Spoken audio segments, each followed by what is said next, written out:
Sevgili izleyiciler merhaba. Ben Ankara Üniversitesi Ziraat Fakültesi Bahçe Bitkileri Bölümünden Profesör Doktor Soner Kazaz. Uzmanlık alanım süs bitkileri yetiştiriciliği ve ıslah olup bu alanda 26 yıldır araştırmalar yürütmekteyim. YouTube kanalıma abone olmayı, videoları beğenerek paylaşmayı unutmayalım. Dünyada da Türkiye'de en çok sevilen çiçekli bitkilerin başında orkide geliyor. Orkideyi de sizler için tam üretim yerinde gezelim, görelim ve sizlere tanıtalım istedim. Türkiye'nin en önemli orkide üretim, Phalaenopsis orkide üretim serası Cardenkoala'dayız ve Adana'dayız. Hem firma hakkında hem de üretim hakkında bilgi almak istiyoruz. Peki kimden bilgi alacağız? Cardenkoala firmasının üretimden sorumlu ziraat mühendisi Sayın Soner Yağ Bey'den bilgi alacağız. Öncelikle Soner Bey, kendinizi ve firmanızı tanıtır mısınız? Merhabalar. Soner Yağ ben. Hocamın da dediği gibi ziraat mühendisiyim. Yaklaşık 8 yıldır Cardenkoala'da çalışıyorum. 7 yıldır da Cardenkoala'nın üretim müdürü olarak görev alıyorum. Biz burada Adana'da yaklaşık 1 milyon adet saksılı orkide bitkisini üretiyoruz ve piyasaya sunuyoruz. Yaklaşık 20 bin metrekarelik bir alanda bir üretimimiz var. Ve her geçen gün yeni yatırımlarla da üretim alanlarımızı arttırıyoruz. Orkide üretiminin ilk aşaması olan growing faz dediğimiz ya da diğer adıyla bitkilerin yaprak gelişimlerini sürdürdüğü vejetatif gelişme aşaması olan serasındayız. Doku kültüründen buraya dikinceye kadar kaç aylık bir süre geçiyor? Hocam orkidenin ticari olarak çoğaltılma şekli sadece doku kültürü yöntemleriyle yapılıyor. Bir yıllık bir süreçte laboratuvarda kalıyor bu bitkiler. Daha sonra buraya bitkicik olarak geliyor. Biz kaç yapraklı oluyor dönemde Soner Bey? O dönemde 3, 4, 5 yaprağa kadar çıkabiliyor. O doku kültüründe sizin bitkiyi ne kadar beklettiğinize bağlı olarak değişiyor.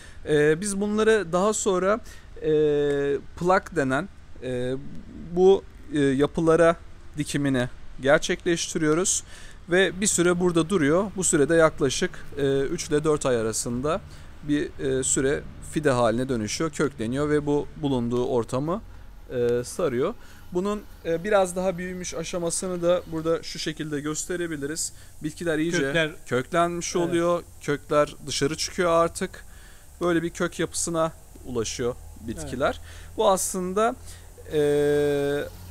biraz daha bekledikten sonra dikime hazır bir bitki olacak. Peki Soner Bey, burada sera sıcaklığı, sera nemi, gün uzunluğu bunlar hakkında da bilgi verebilir misiniz?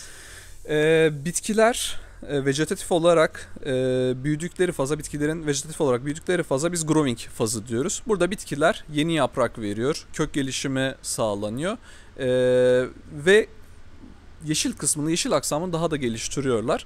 Sıcaklık 28 derece civarında oluyor. 30 dereceyi gece gündüz sabit. Orkideler için en ideal sıcaklık ya da iklim parametresi stabil iklimdir. Yani 28 derece ise gece gündüz 28 dereceyi ne kadar stabil yakalarsanız, evet, nemi de aynı şekilde yaklaşık %75 civarında bir nemde tutuyoruz burayı. %80 üzerindeki nemler artık mantar ve bakteri hastalıklarına davetiye yaratabiliyor. Evet, %70-80 arasında o zaman. Evet, %70-80 arası ideal nem aralığı. Evet. Daha düşük nemlerde bitkilerde, yapraklarda yanmalar ve kurumalara sebebiyet verebiliyor.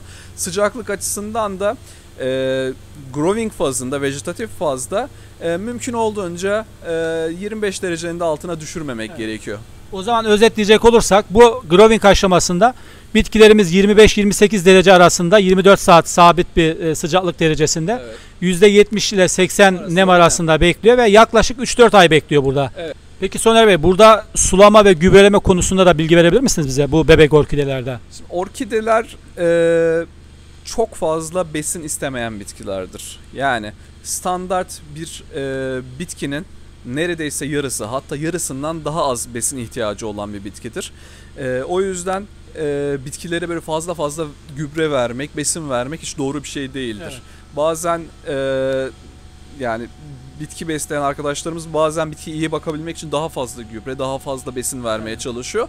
Bu orkideler için hiç doğru bir şey değil. Biz burada EC ile ölçüyoruz gübre miktarını. Yaklaşık bu bölümde bitkiler 0.6-0.7 EC ile başlıyor ve daha sonra en fazla 1.2 EC'ye kadar satış boyundaki bir bitki artık 1.2 EC'ye kadar çıkarabiliyoruz besin miktarını. Yüksek EC ve yüksek besin miktarı demek kök gelişiminin yavaşlaması, hatta durması demek. Bitkinin gelişmesinin durması demek. Yani kök ortamında tuz miktarı birikirse, gübrelerde tuzlardır. Tuz birikimi olursa bitkinin kökü gelişmemeye başlıyor ve sıkıntı yaratmaya başlıyor artık bitkide. Sevgili izleyiciler, şimdi de orkidelerde cooling dediğimiz soğutma periyodunun olduğu seradayız. Bu konuda da bitkilerin çiçeklenmeye teşvikinin nasıl yapıldığını yine ziraat mühendisi arkadaşımız Soner Bey'den alacağız. Burada bitkilere hangi işlemler uygulanıyor? Sıcaklık, gübreleme, ışık, nem isteği hakkında bilgi verir misiniz? Tabii ki. Growing'de bitkileri fide haline dönüştürüyoruz ve dediğim gibi saksılara dikiyoruz. Belirli bir süre geçtikten sonra artık bu bitkilerin çiçek dalı vermesi için bunları cooling bölümüne aktarıyoruz. Burası da cooling bölümü. Vatandaşlarımız anlaması açısından cooling bölümünden neyi kastediyoruz? Soğuk bölüm. Evet. Yani şöyle söyleyebiliriz. Orkide 28 derece gibi sıcaklıklarda yeni yaprak verir ama dal ve çiçek vermez. Eğer bitkinizin çiçek açmasını istiyorsanız daha serin bir ortama almanız lazım. Burası, örnek veriyorum, 17-18 santigrat derece civarında bir ortama sahip burası. Bitkiler, orkideler bu sıcaklıklarda yeni dallar vermeye başlarlar. Burada olduğu gibi. Gördüğünüz gibi bu sıcaklıklarda bitki yeni dal veriyor ve bu sıcaklığı ne kadar uzun süre tutarsanız bitkinin dalı o kadar büyüyor ve çiçek sapı ve çiçek tomurcukları oluşturmaya başlıyor bitki. Evet. Cooling'te bitkiler daha fazla ışık alsın ve çift dal oranı daha fazla artsın diye biz cooling'i alırken bitkileri bir miktar daha açıyoruz ki ışıktan daha fazla faydalansın, evet, ve çift dal oranı artsın. Çift dal oranının artması üreticiler açısından maliyet anlamında iyi bir şey. Evet. Burada sanıyorum saksı çapları 17-12 santimetre herhalde, değil mi? Saksı çapı 12 santim. 12 santimetre. 12. Tabii bu sizin hangi bitkiyi üretmeye karar verdiğinizle de alakalı. Yani biz bu bitkileri 12'lik saksıda üretip satıyoruz. Ama bunların mesela midi boyları var. Onlar da 9'luk saksıda piyasada yer alıyor. Onlar cooling'te de 9'luk saksı olarak devam ediyor. Evet. Yani mesela mini orkideler var, çok daha küçük saksılarda, 5,5'luk saksılarda. Evet. Yine cooling'te 5,5'luk saksı olarak devam ediyor. Bu maxi bunlar, büyük boylar. Maxi, burada cooling'e geldikten kaç hafta sonra ya da kaç ay sonra burada dal çıkışı başlıyor ve burada toplamda ne kadar süre bekliyor? Minimum 4 ay ile 6 ay arasında siz bitkiyi cooling'te bekletebilirsiniz. Şunu demek istiyorum, bitkiyi eğer biraz daha serin ortamda uzun süre tutarsanız dal oluşumu daha da uzayacaktır. Daha uzun, daha kaliteli dal elde edersiniz. Evet. Bitki daha geç çiçeğe döner ama çiçeğe döndükten sonra çok daha kaliteli çiçekler oluşur. Ama siz bir bitkiyi hemen çiçeklendirmek istiyorsanız bu dal istediğiniz herhangi bir boya geldiği zaman sıcaklığı cooling'ten sonra birkaç derece daha arttırdığınız zaman bu flowering oluyor, çiçeklenme kısmı oluyor. Orada da hemen bitkiyi çiçek açtırmış oluyorsunuz. Evet. Dolayısıyla buradaki süreleri hangi kalitede bitki istediğinizle alakalı kendiniz değiştirebiliyorsunuz ama 4 ay minimum süresi var. Cooling dönemde bitkiler yine 17-18 derecede, evet, gece ve gündüz sıcaklıkta sabit. Nem yine herhalde sanıyorum %70-80 nemlerde. Burada sulama ve gübreleme biraz daha farklı herhalde, değil mi? Bir önceki aşamaya göre. Evet, burada bitkiler daha fazla su talep ediyor. Şimdi sizin de hocam daha önceki paylaşımlarınızı ben de takip ediyorum. Daha önce orkidenin doğal ortamından fotoğraflar paylaşmıştınız. Yani birçok takipçiniz de görmüştür orada. Doğal ortamında bitkiler ağaçlara tutunarak, ağaç dallarına, ağaç kabuklarına tutunarak yaşıyor ve bulundukları yerdeki yağmurlardan, nemden faydalanarak yaşamaya çalışıyorlar. Dolayısıyla bitkiler, orkideler çok aşırı sulamayı seven bitkiler değil. Yani ortamın çok fazla su tutmaması gerekiyor. Nemli olması gerekiyor ama çok fazla da su tutmaması gerekiyor köklerin çürümemesi açısından. Dolayısıyla çok fazla su tutmasını istemediğimiz için orkideler için en ideal zaten ortam ağaç kabukları oluyor. Bu ağaç kabukları... Soner Bey, burada araya girmek istiyorum. Sevgili izleyiciler, çok güzel bir noktaya girdik. En iyi orkide toprağı hangisi Soner Bey? Hocam biz yılda 1 milyon adet orkide üretiyoruz ve tamamında ağaç kabuğu kullanıyoruz. Burada da gördüğünüz gibi, hatta şunu saksıdan çıkarayım. Evet. Gördüğünüz gibi tamamen köklenmesini tamamlamamış bir bitki. Şurada yani rahatlıkla görebilirsiniz ağaç kabuklarını. Evet. Ağırlıkta da çam kabuğu. Çam kabuğu, evet. Sevgili izleyiciler, bakın özellikle biraz yanmış, kompost olmuş çünkü tam yaş çam kabuğunda reçine var. Dolayısıyla ısıl işlemden geçiyor. Biraz çürütülüyor. Su tutma kapasitesi belirli bir aşamaya geliyor çam kabukları. Orkidelerinizde başka arayış içerisinde olmayın. Biz buradan başka ortamlarda saymak istemiyoruz ama en iyi orkide toprağı çam kabuğu. Dolayısıyla sizlere tavsiyemiz çam kabuğundan başka arayış içerisine girmeyiniz. Burada tüketicilerin en çok dikkat edeceği şey, özellikle saksı değişimi yaparken tabii ki yine çam kabuğu kullanacaklar ama daha doğru markaları temin etmeleri gerekiyor. Çünkü sterilize edilmiş, bir fumigasyondan geçirilmiş doğru çam kabuğunu kullanmaları gerekiyor. Çok piyasada çok kalitesizler var dediğiniz gibi. Bir de yonga şeklinde çok büyük yongalı olanlar var. Evet. Burada parça büyüklüğü de çok önemli. Parça büyüklüğü de çok önemli. Çok büyük parçalar olduğu zaman içeride çok fazla hava boşlukları oluyor. Bitki kökleri tam tutunamıyor. Bu parçacık boyları ideal bitki için. Orkide tabii doğal ortamlarında ağaçların yaprakları altında o süzülen ışıkla beraber besleniyor, fotosentezini yapıyor. Buralarda da kameraman arkadaşımız yukarıya doğru görüntü alabilir. Burada da termal örtüler var. Yüzde kaçlık gölgeleme yapıyorsunuz burada? Hocam burada tam otomasyona sahip otomasyon sistemi var. Biz otomasyon sistemine ışık miktarını yazıyoruz ve o bizim perdelerimizi ona göre ayarlıyor. Yani biz aşağı yukarı burada işte 12.000 lüks, 10.000 lüks bitkinin büyüklüğüne göre bu lüks değerini ayarlıyoruz ve sistem o derece o ışık miktarında serayı tutuyor. Aynen. Bunun dışında bu serada tabii burası Türkiye'nin aslında en modern seralarından bir tanesi. Bir de dış alüminyum perde var. Çatının üzerinde. Evet. Burası da sıcak bir iklim olduğu için yaz aylarında seranın aşırı ısınmasını engellemek için dışarıda dış bir alüminyum perde var. Burayı zaten soğutuyoruz. Soğutma maliyetlerimizi düşürmek için o perde de ışığı yansıtıyor ve içerinin ısınmamasına yardımcı oluyor. Sevgili izleyiciler, orkide üretiminde 3. aşama olarak ifade ettiğimiz çiçeklenme dönemi ya da finishing dönemi olan seradayız. Soner Bey, burada orkideler yine sıcaklık, nem, ışık, saksı, sıvama, gübreleme hangi aşamalardan geçiyor ve burada kaç aydan sonra satışa hazır hale geliyor bitkiler? Cooling bölümünden sonra bitkiler, ya cooling'de iyice dalları çıktıktan sonra ve olgunlaştıktan sonra ilk tomurcukları görünmeye başladıktan sonra biz cooling'deki 17-18 derecelik sıcaklığı birkaç derece arttırarak 20-21 derecelere getirdiğimiz zaman sıcaklığı bitkilerin artık tomurcukları patlamaya başlıyor. Ve görünen bir tomurcuk aşağı yukarı hocam 5-6 günde bir, her bir tomurcuğu 5-6 günde bir açmaya başlıyor. Ve bir süre sonra tamamen çiçek açmış bir bitkiye dönüyor. Bitkiler artık tamamen yetişkin bir bitki olduğu zaman besleme olarak en fazla beslemeyi yaptığımız dönem burası. Işık miktarının yoğun olduğu bir dönem burası. EC olarak 1.2 civarında EC'lere çıkıyoruz. O da maksimum. Az önce de söylemiştik, orkideler çok fazla besin istemiyor. Bu maksimum dediğimiz değer birçok bitkinin aslında yarı besin ihtiyacı gibi bir şey. Bunun yanında ışık miktarımız 13.000 lüks civarında oluyor.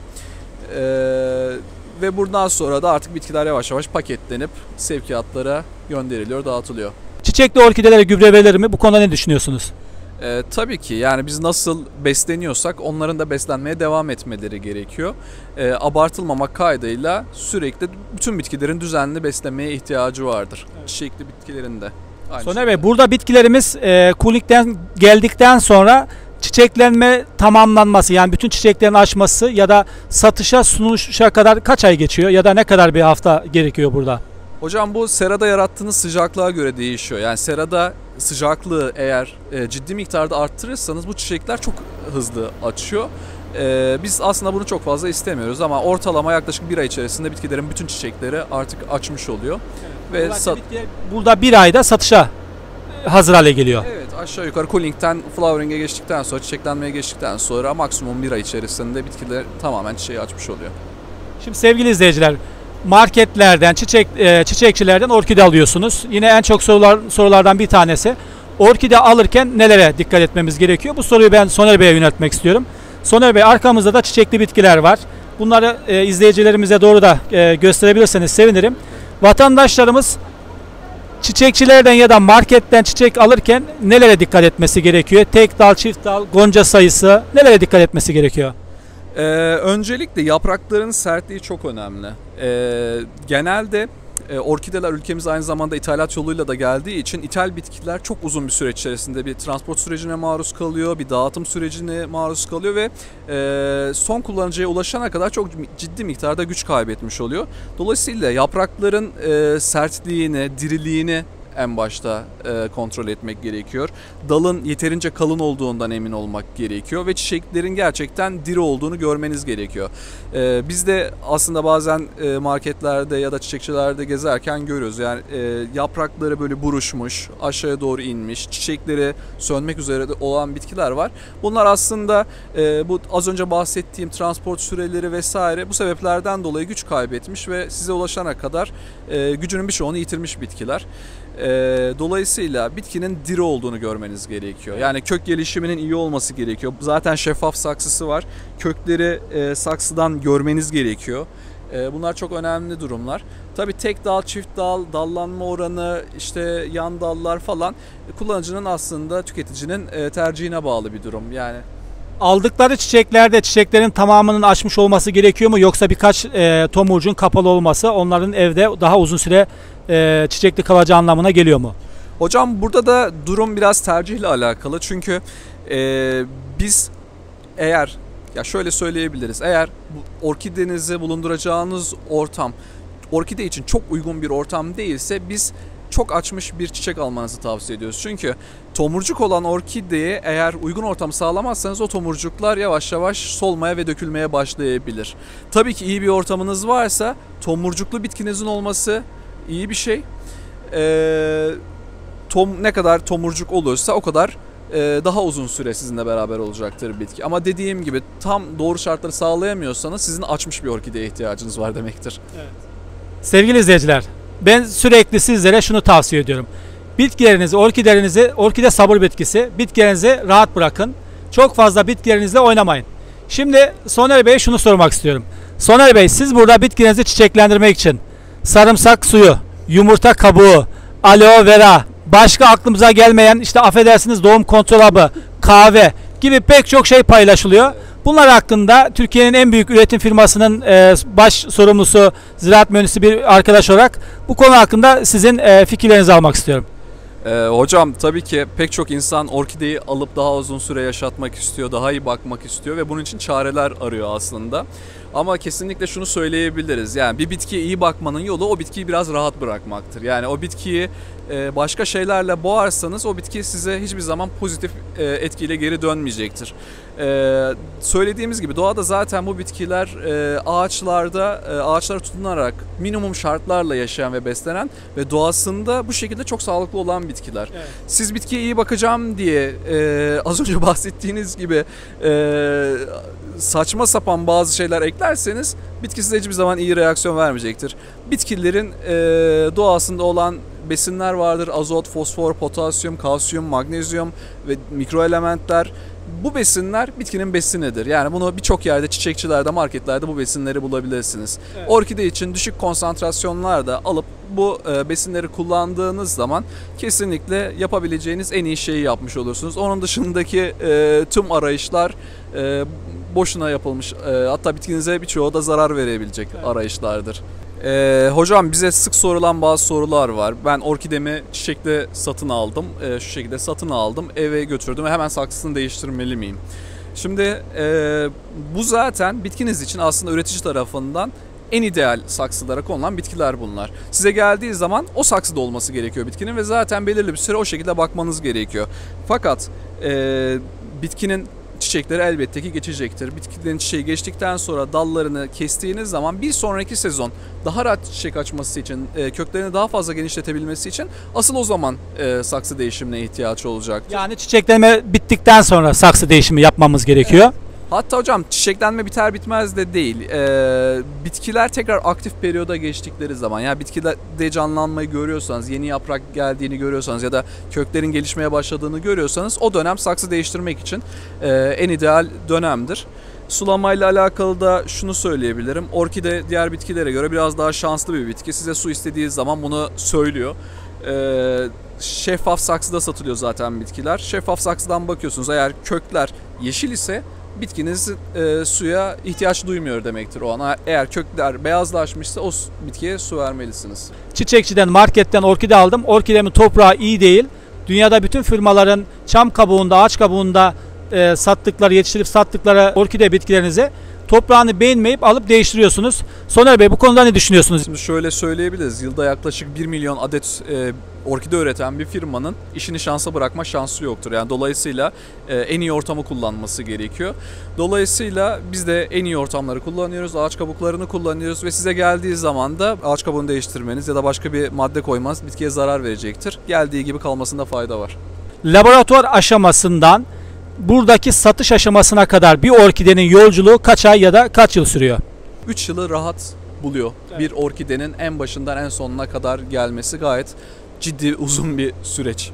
Sevgili izleyiciler, orkide sabır bitkisi diyoruz. Dolayısıyla laboratuvarda doku kültürü aşamasından başlayıp sizin evinize gelinceye kadar süren bir süreç, yaklaşık Soner Bey'in de ifade ettiği gibi 3 yıl civarında, bu herhalde 2,5 yıl 3 yıl arasında değişiyor. Dolayısıyla evlerinizde çiçekleri aldıktan sonra yılda orkidelerinize 2 defa çiçek açtırabilirsiniz.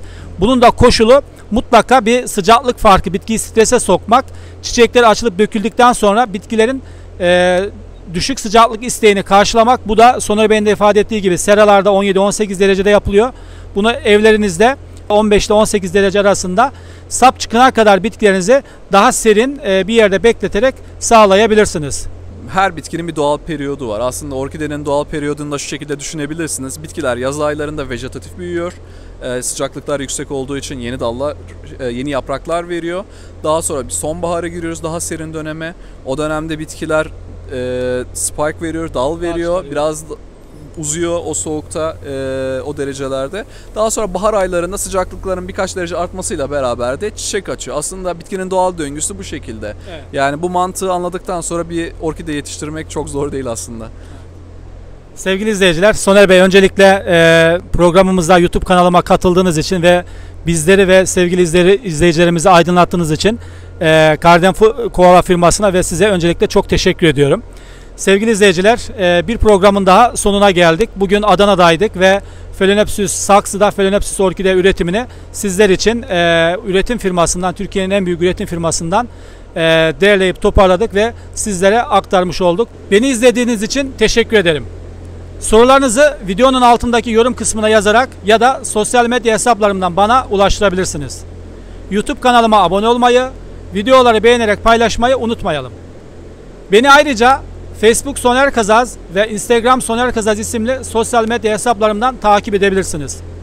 Facebook'ta Çiçek Yetiştiriciliği ve Bakımı isimli yeni bir grup kurdum. Sizleri aynı zamanda bu gruba katılmaya davet ediyorum. Yeni bir video yayınladığımda haberiniz olsun istiyorsanız abone olmayı ve küçük zil işaretine tıklayıp bildirimleri açmayı unutmayınız. Hoşça kalın, sevgiyle kalın.